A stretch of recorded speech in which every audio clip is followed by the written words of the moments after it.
Bokong ko paso na to lang ka.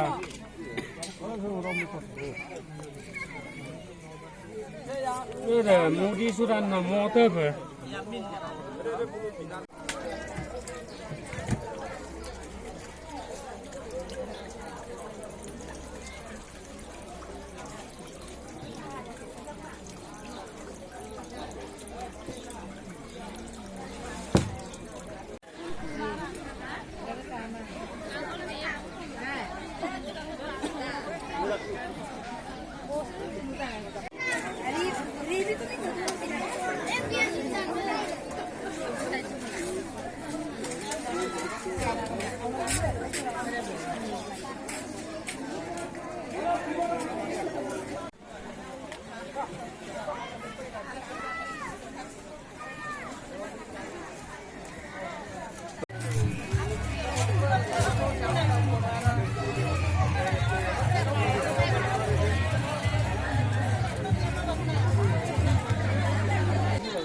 আমাৰ অনুষ্ঠানত আজি এটা ভোগ এটা কৰা হৈছে। ইয়াতে আমি ৰাতিপুৱাই আমি গাহৰি আমি য়াংমান নাম কৰিলোঁ। য়াংমান নাম কৰাটো আপোনালোকে হয়তো বুজি পাব পাৰে। তাৰপাছত আমাৰ এতিয়া ভোগটো গাহৰি কাটি মেলি বনাই আছে আৰু এতিয়া ৰাইজ আহি আছে। ৰাইজক এই হিচাপতে ৰিচিপশ্যন কৰি এতিয়া বহাইছোঁ। ফাৰ্ষ্ট টাইম আমি এতিয়া ইয়াত চাহ দিছোঁ, মানে ৰাতিপুৱা ঠাণ্ডা দিনটো সেইকাৰণে চাহ অলপ দিছোঁ। তাৰপাছত ইফালে জিৰণি চৰা আছে, আমাৰ সাজৰ ব্যৱস্থা কৰা হৈছে। তাৰ পাছত যেতিয়া আমাৰ উৰম আপিন বুলি এটা আছে, এইটোৱে মেইন বস্তু। এইটো বাহিৰত দিয়া হ'ব পিণ্ডটো। এই পিণ্ডটো দিয়াৰ পাছত খানা শুৰু কৰা হ'ব। আমাৰ এই পুৰুষৰ পৰা মেইন বকত হিচাপে আমি এক্সট্ৰাকৈ আদু বকত আনো। এই আদু বকতে এক্সট্ৰাকৈ ওপৰত আছে, ওপৰতে গোটেই কৰ্মবোৰ কৰিব আৰু তলত ৰাইজবোৰ আহে। ৰাইজবোৰ আমাৰ গোটেই হল আছামৰে বুলিব পাৰি আৰু তাৰ ৰিলেশ্যনত আমাৰ যিমান আছে বংশ পৰিয়ালৰ গোটেইকেইটা আহে, যি জোঁৱাই চব আহে।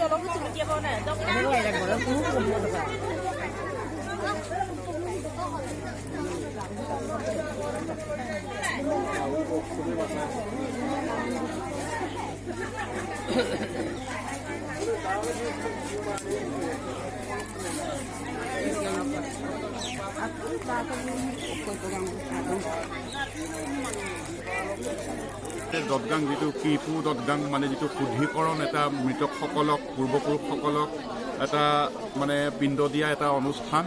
ইয়াতে মিতিৰ কুটুম সকলো যি জোঁৱাই আহে, প্ৰত্যেকজন মৃতকৰ বিপৰীতে একোটাকৈ গাহৰি উচৰ্গা কৰা হয়। পুৰুষ হ'লে মতা গাহৰি, মহিলা হ'লে মাইকী গাহৰি, তেনেকুৱা ধৰণৰ।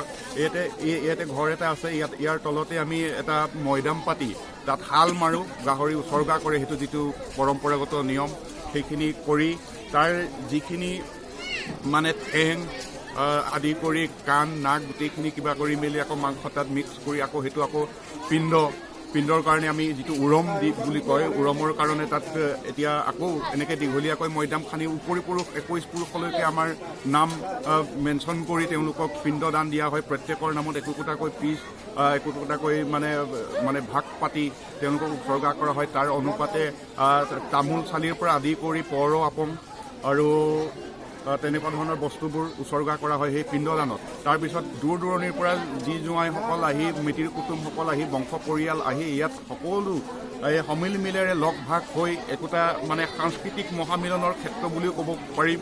আমি খাই বৈ আকৌ ধুনীয়াকৈ আকৌ গধূলি সময়ত আমি শেষ হোৱাৰ পাছত আকৌ আমি বিহু নাচিম, জোঁৱাই ছনাম হ'ব, জীয়ৰী ছনাম হ'ব বা ঘৰৰ বোৱাৰীসকলৰ নচা এটা মানে অনুষ্ঠান হ'ব। তেনেকুৱা ধৰণৰ এটা অনুষ্ঠান, এটা সাংস্কৃতিক মহামিলনৰ এটা ক্ষেত্ৰ বুলিও আমি এইটো পৰম্পৰা নীতি নিয়মৰ বাহিৰেও এটা সাংস্কৃতিক মহামিলনৰ বা বহুদিনীয়া মানুহখিনিক আমাৰ কি আছিলে আমাৰ ৰিলেটিভখিনিক এটা চা চিনাকিৰ এটা অনুষ্ঠান বুলিও আমি চমুকৈ ক'ব পাৰোঁ।